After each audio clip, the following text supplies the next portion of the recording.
Mark Walsh here from the Embodied Facilitator course, back with my friend and colleague Anton. Love him, he's so cool.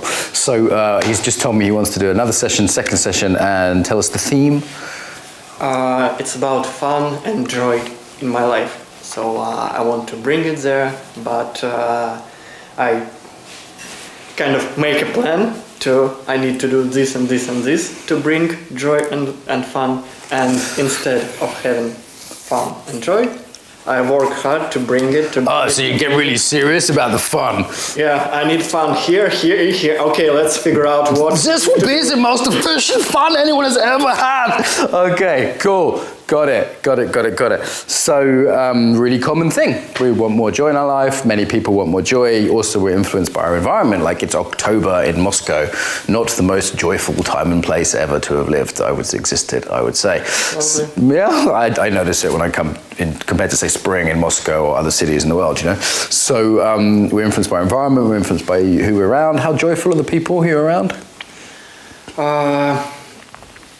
Consciously nowadays I try to choose to bring around more joyful, interesting people, but a family background. Okay, so what was with me in my family was about no fun, you have to find a good job, I've heard this, and that. Cultural narrative as well in there, but also individuals. So I'm looking into his kind of whole ecology here, physically where he lives, the people around him. This is part of our embodiment.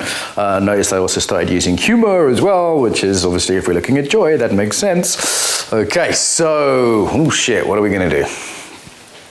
Oh shit, no idea. Let's get depressed. Yeah. Let's get really serious about this. Like, have to make a plan. Like, we need like a really serious plan. Yeah. 1 month from now. 1 month, action points, because you're good at that, right? You do like timelines and project management. You can do all that stuff, right? Yep. Yeah. So it would be like, what would be like, no laughing. What would be like, I'm not gonna let him have any fun. Okay, there's no fun allowed in this session for you. No. Great, that's what I want.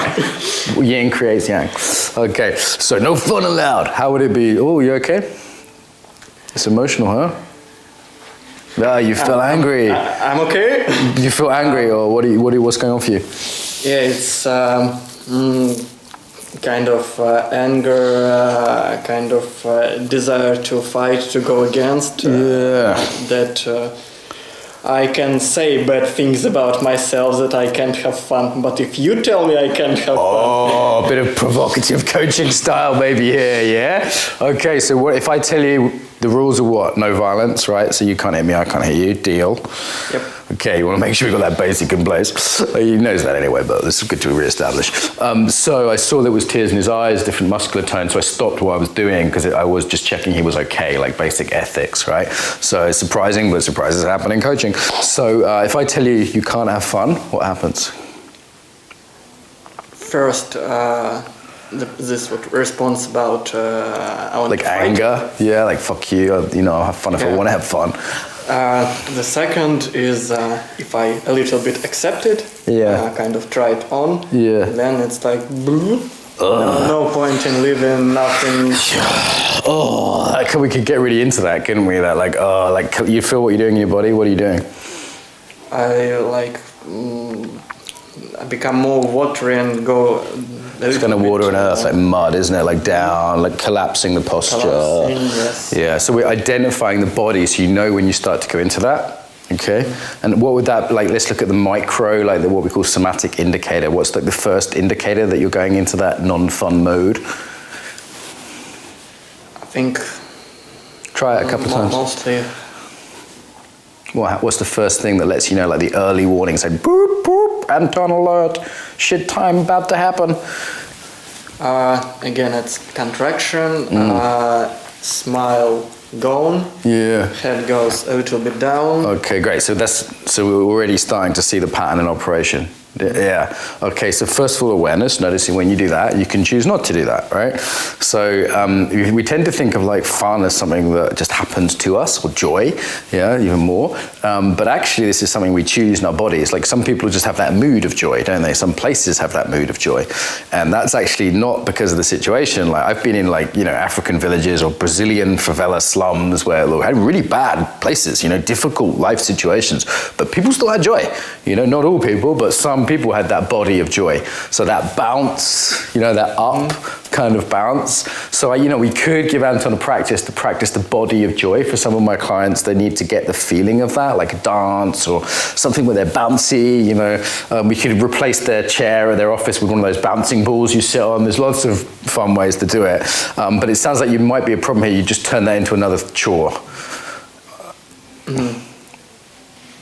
Actually, about this body of joy, I've noticed some things in myself that, for example, I have a difficult day, lots of things to do, blah, blah, blah. Yeah. I have this not funny state, but in 5 minutes, for example, if I have a break and I turn on the music, it goes... Great, so which music do you turn on? Music's a great one for sort of, so you can turn on that happy music, the Pharrell Williams, or, just something bouncy. It doesn't have to be literally like I am happy, Okay, so you can shift your state. A lot of people aren't aware of that. They think that they have to like win the lottery or, get married or whatever, So he's aware that he can shift his state. That's a big insight. You might want to put reminders, because sometimes when we're in it, do you know what I mean? It's especially if other people around us are like that and you're already being more conscious of who you have around you. Yeah, that's a big influence. So they say we're the sum total of the 5 people we spend the most time with. So if they're all miserable, do you know what I mean? Or if they're upbeat, it's real different. Yeah, it's real different. Okay, so you're being conscious of your physical environment, the light, the other things in there, the social environment.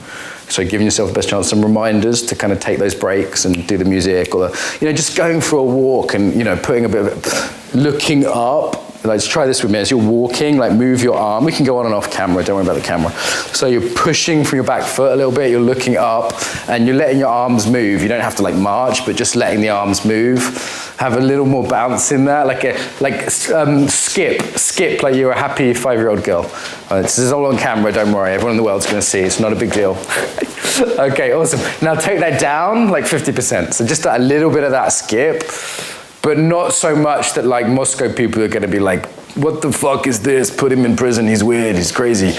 Yeah, like a little bit of that skip, like that bounce. Imagine you're made of rubber, or you're made of rainbow, like a rainbow colored rubber. Yeah, we go, like we'll use an image that works for you. Yeah, we can adapt the image.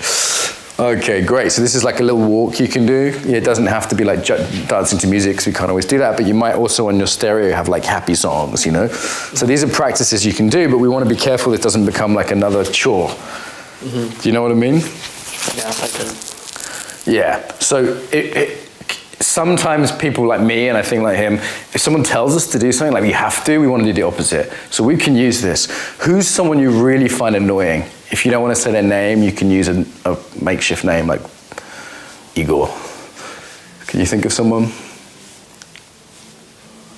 Misha. Okay, they're called Misha, they might be called something else. So this could be a famous politician. I had a colleague that was using Donald Trump a lot for this, It could be whoever though, it could be a parent. This person, imagine this voice, this person saying you're not allowed to have fun. Okay, what happens? So you could get angry and like hit them, you could get depressed and agree with them, or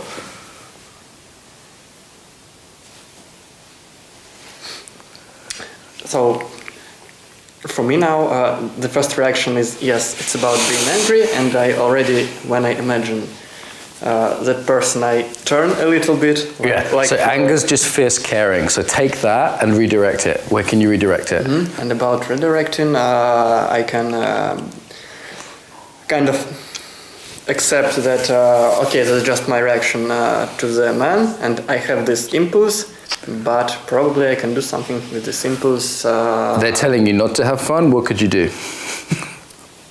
I can actually go vice versa, and to have it... The best revenge is living well.